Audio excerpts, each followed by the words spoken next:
All right. So, best friend, how you doing? I'm keeping dry. Oh, touche. It is, but we know it's rainy and wet in Georgia in the winter. But if that's the worst of our concerns, I There will we take are this over. blessed. Yes, I saw this people over. like skiing in Central Park. I'm good. Yeah, I don't need that in my life this season. But yeah, so with 2020 wrapping up and 2021 upon us, one of the things we're always thinking about and sharing with each other is, where we are with our goals and whatever those goals are for the new year. So let's just get right into it. When I think about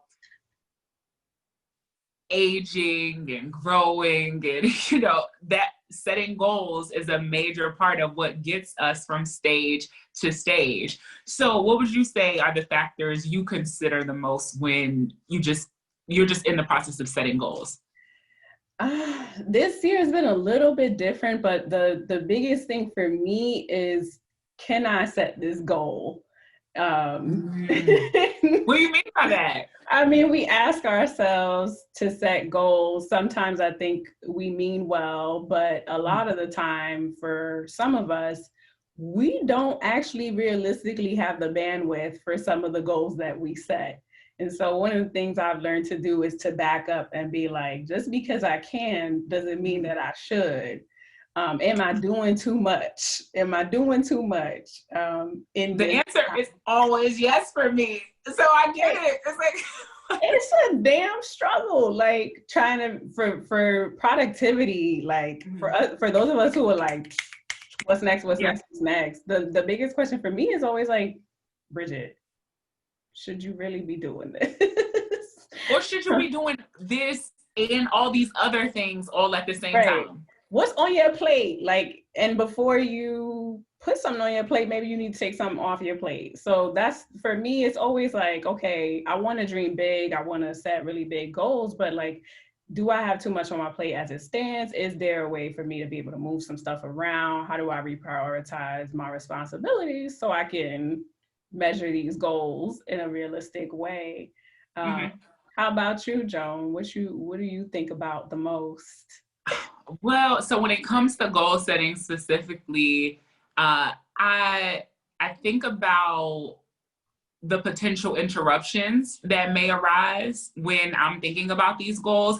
I'm big on putting things on the calendar. And I've probably already talked about this in some of our other episodes, but for me, if it's not in the calendar, it doesn't happen.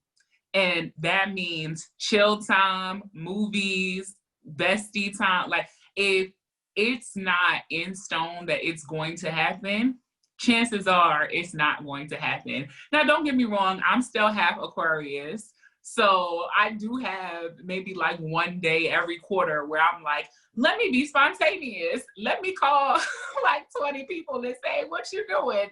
Let me come over. Let's grab a drink. That does not happen often.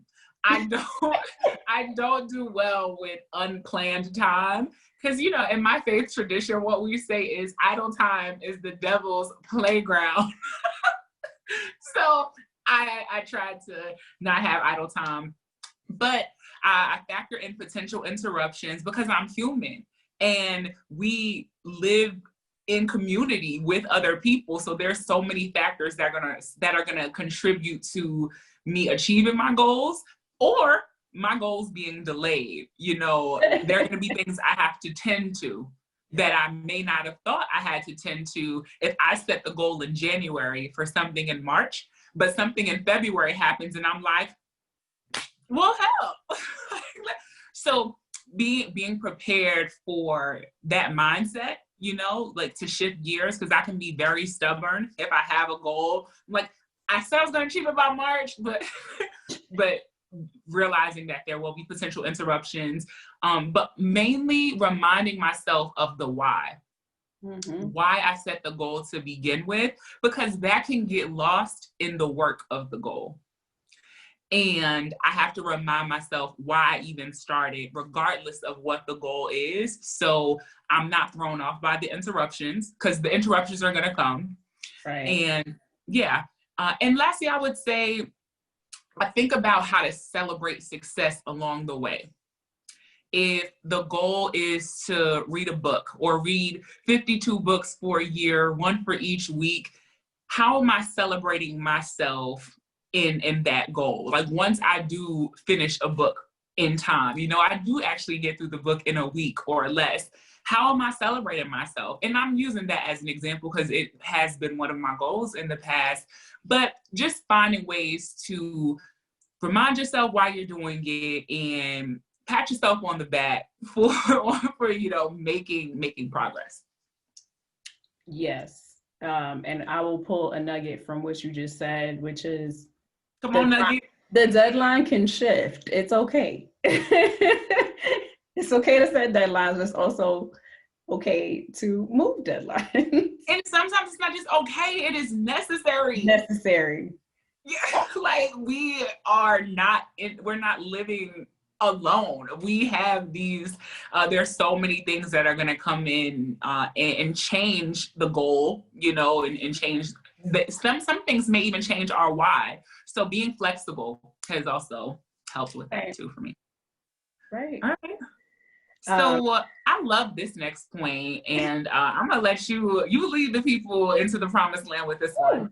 Well, talking about shifting the why, want to get a little bit into when things don't go as expected, which a lot of us experienced quite a bit of that this year and probably in 2021. Yeah, at least in the beginning parts. I hope Fauci got a solution for us. I feel like he does. Right. Fauci, I feel like his birthday was recently. Today. He just turned 80. Yes, Capricorn. And has a 29-year-old daughter, but we'll talk about that another time. So in the vein of like, things don't always go as planned, wanted to bring up like goals that we've set that potentially did not work out and how we dealt with those situations. And there's been a lot of that going around. But it's not always a bad thing. And in fact, sometimes it can be a hidden blessing.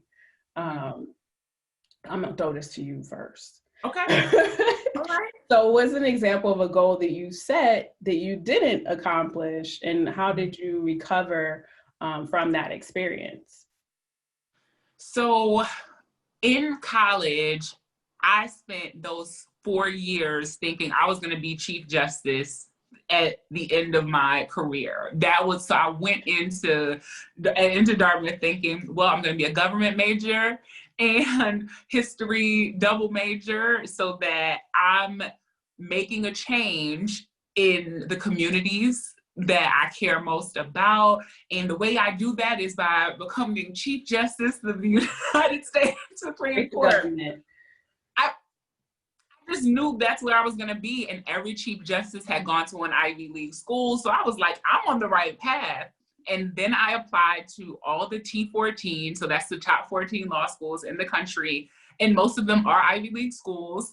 And I was like, oh, of course I'll get in, just off the strength of this vision that God has given me and these horrible LSAT scores. But, they'll know I'm amazing. I'll stand out, right? And I did not get into any of the schools that I really wanted to go to. Wanted to go to Harvard, wanted to go to Stanford, wanted to go to Michigan. Like, all of these schools were like, that was cute. I think some of them didn't even reply to me. I think it was that bad. It was just like, damn. But so that was a goal I had for 4 years. But then the January of my senior year, a friend of mine had started a fellowship. Well, she was actually 2 years into her fellowship. It was the Social Justice Fellowship.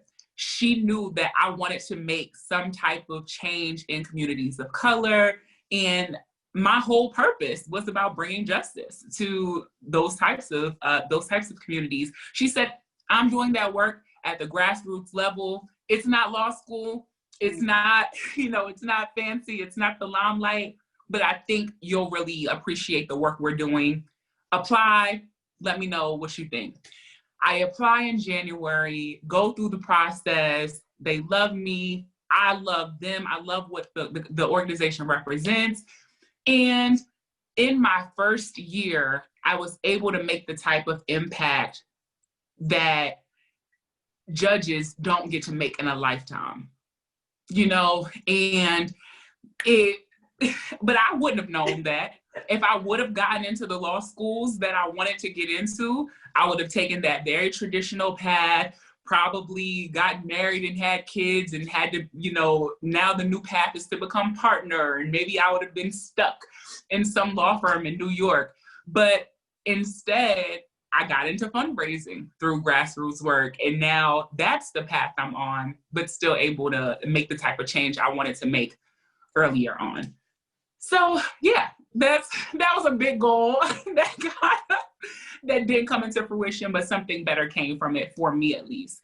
But what about you? What's an example of a time you set a goal you didn't reach, and how did you bounce back? So in finding your purpose 101 is never, you know, it's not what you think it is, much like Joan's story. It's just not what you think it is. And when I switched to tech, I was like, yeah, I'm gonna be doing this all day, and that's gonna be my life.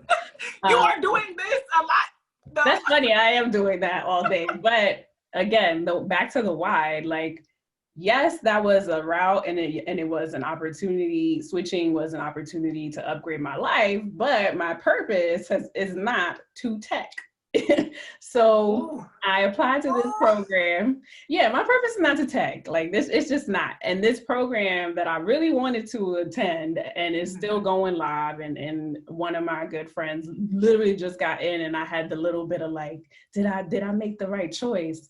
I had applied for the program a few years back. Actually, let me back up. I did not apply for the program. I applied and didn't send the application. So your girl. Wait, please, please tell us how this happens in the tech world. It's called not pressing send. So I wake up the day that it's due. We've all been there. Why did I wake up the day after it was due and say, I forgot to turn it in? And I really had to sit with myself. Like, I was super, super disappointed. Bridge, you could have got in, you would have had a posse, you would have had a squad of tech people, African Americans in technology, technologists, software engineers at every stage of the game, mentorship, camaraderie, friendship, so on and so forth. Why didn't you turn in this application? And when I tell you that the answer was, because I'm not meant to tech. Because I'm not meant to tech. It took me a while to get there, to that realization, but it was like, you did it to yourself, first of all. So there was no one else to blame, but also, was there anyone to blame? Like, was it something that I needed to feel bad about? And the ultimate answer was, no, that's not my path. And that's fine, because I've since then had many an opportunity to actually attend this program, but I've not taken it, because since that happened, I realized there's more that I want to do in technology, and it goes back to my why. And my why ultimately is not that I'm passionate about this, so much that I'm passionate about not being held back by the traditional, by thinking that the traditional, you go to college, you go to law school, you go to med school, or you become a real estate agent. There's like these things that we do, and we just, in 10 years down the line, and many people I've heard, they just wake up one day and they're like, why did I do any of that? I was chasing a dream and it wasn't my dream. So that's kind of what was happening there. And I'm really glad that I had that realization sooner rather than later, earlier in my tech career. So, love it. Yeah, you stay in your lane, but also like sometimes your lane is not gonna look. It's just, it might be a lane that you've never explored. Yeah, and you're allowed to live a dynamic life. Right. Like, you're allowed for things to change and to be able to say, you know, in my 20s, this is what I was focused on, and this was the career path I was on. But in my 30s, I was doing X, Y, and Z. I love meeting women, specifically women of color, who reinvent themselves every decade. And, you know, so by the time they have grandkids and great grandkids, they got stories. And I want to be that person. I want to have stories. That's a goal. Have stories. I mean, no, so the pick it up. Yeah, you're here for yourself, right? Really. So like your story is what you make of it, and there's no manual, there's no encyclopedia you can look up and be like, what should I do? And how should I do it? The answer is good luck, figure it out and have fun. Have fun along the way. So speaking of goals that we, and things we didn't get to achieve in 2020, let's look at 2021, right? So instead of going into 2021 discouraged, because we've already made it through some of our worst days. We're here. Like, so what's the goal you set for 2021, and how has the pandemic impacted the goals you set? Impacted your goal setting method?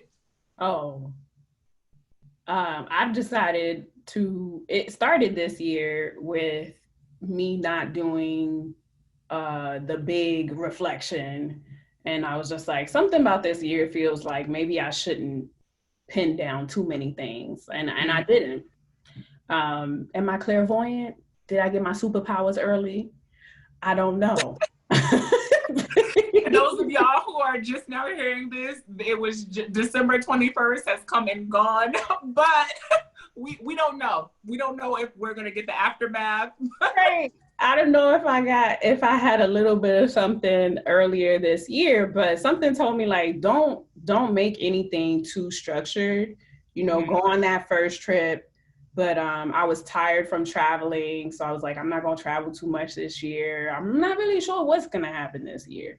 And then pandemic, panorama, Panera Bread. Yeah. But so what I've learned from this year,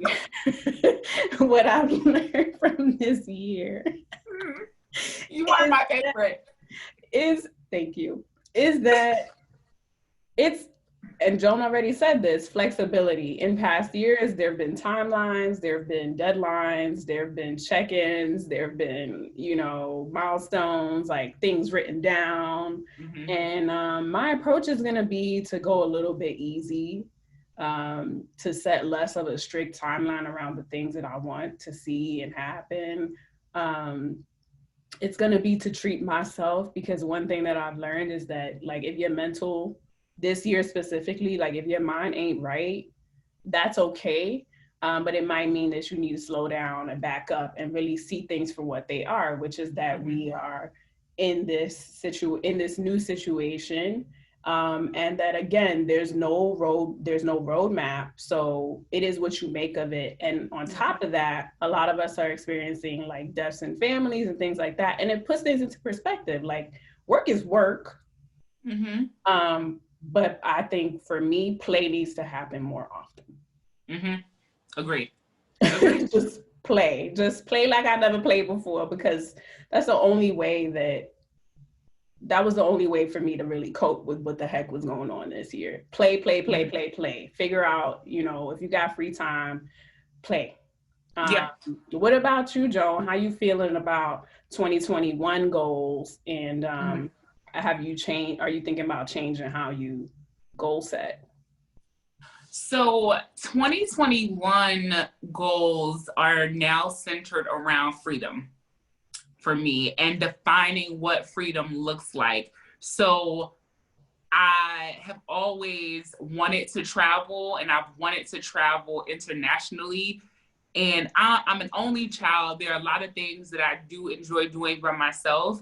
There are a lot of things that I've resorted to doing with other people because I have been fearful of doing them by myself. It's new territory, but what I will remind the people is something my grandfather reminded me all of his days that I had him. Riff is what he would say in his little Jamaican accent. Reading is fundamental. And anything that I have feared in the past that could have very well been the barrier between me and freedom, me living my freest life, was really just a matter of me reading up on it. If I am not as comfortable talking about money and saving and having a backup plan for work. And what if I wake up 5 years from now or 3 years from now and say, I don't necessarily want to switch careers. What if the career is that I am my own boss, you know, I am doing things my way and no one's ever done this before, right? It's a lot of research and reading. So that's how I'm going into 2021, setting those types of goals. What will help me feel most free?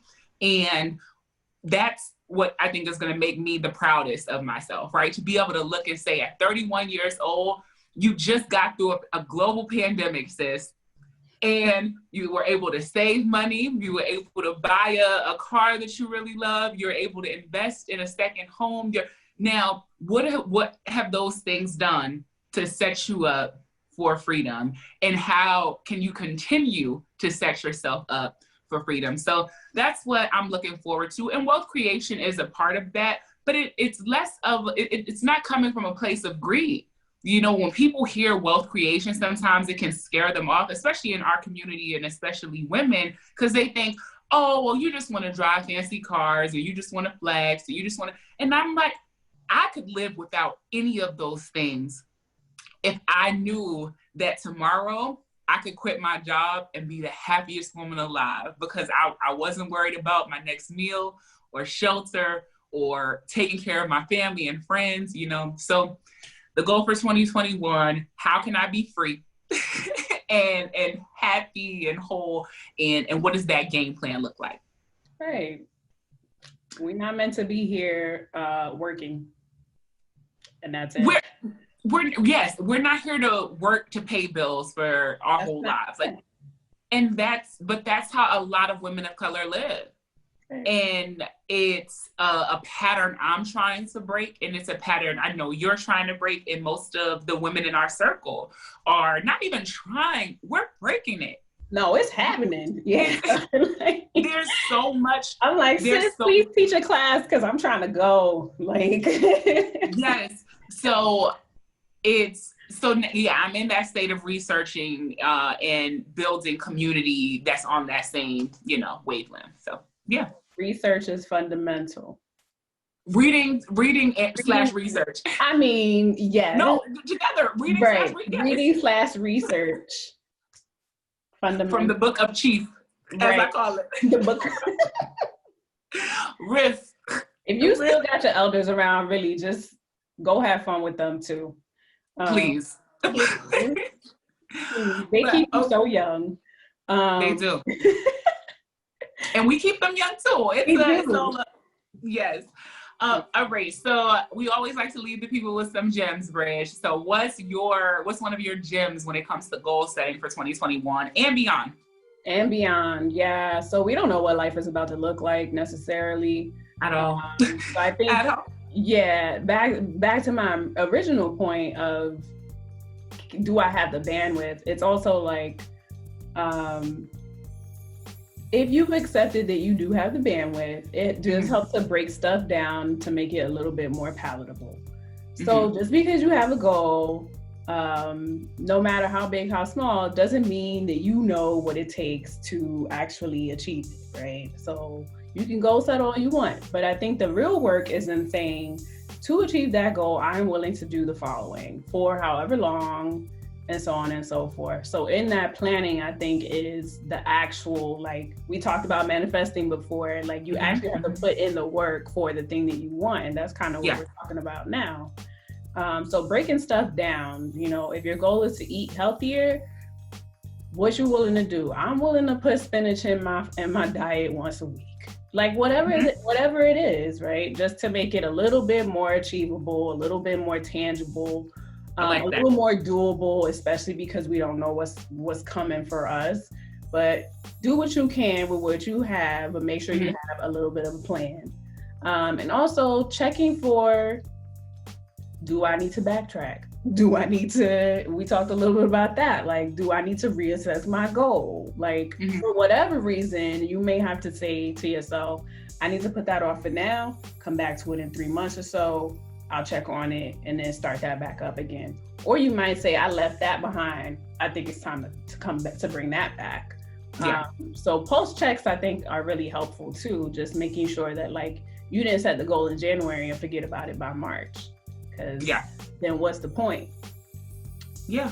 Yeah. How about you, Joan? What you thinking around some gems?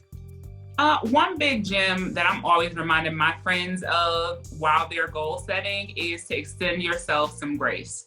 You're human. You can't control every situation, every circumstance around you.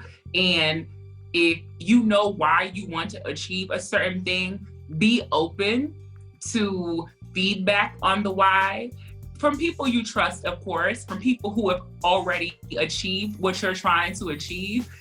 So that's the research. The research, right? It's always being willing to grow and not stay complacent, because we set the goal from where we are, not from where we want to be. The person I want to be,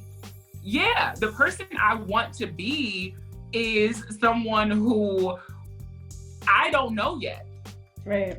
If I'm honest, but that means that along the way, whatever I thought I needed to do to become that person may reveal itself to me as, oh, well, maybe these are the steps you actually need to take to get to be that person. But it's about constantly learning and extending yourself some grace when your path goes in different directions. My theory is, as long as you're still going forward, we're going to have some detours. This is life, but it's like a maze. And I would just prefer that everything I'm doing, I'm growing and I'm becoming the better version of myself. And if that means that I went a few miles, west. Past the exit. But the way I see it is, it's like God is up there when we're playing a game of, I can't think of the game right now, but it's in every old school arcade where the goal is to get the ball up to the little silver ball. Yeah. Oh, and it's like, and there's your job is to keep knocking it into position so that it continues to make progress. That's how I see it. And it's not just, a spiritual thing. It's more so who I have around me too. My friends are going to have resources that are going to be knocking me into place, saying, okay, you may be going a little far over here. Like, let's help you get. And the goal is to be able to be a person who can come back down and help other people. But what that means is you have to extend yourself some grace. Right. Yeah. So in a nutshell, that's what we're looking forward to in 2021, how we're going to be setting goals. We would love to hear from y'all as to what are some of your goals. So in the comments below, tell us what some of those goals are, how you're planning to get there. If you have any questions for us, you can DM us, let us know, and you can put the comment here on YouTube as well. We want to be able to answer what we can answer, or get you the resources, if we don't have that resource research read. all the reads. Let us know. Yeah. Yes. Well, going into 2021, we're wishing y'all the very best. This is going to be the first episode you get in 2021 from us. So, yeah, if you want to look out for other amazing gems from my bestie. Yes, my bestie. And we will see you in the which bestie? If you do it either way, you'll be right. Right. All right, y'all. Well, y'all be great, and we will see you in the new year. See you in the new year. All right.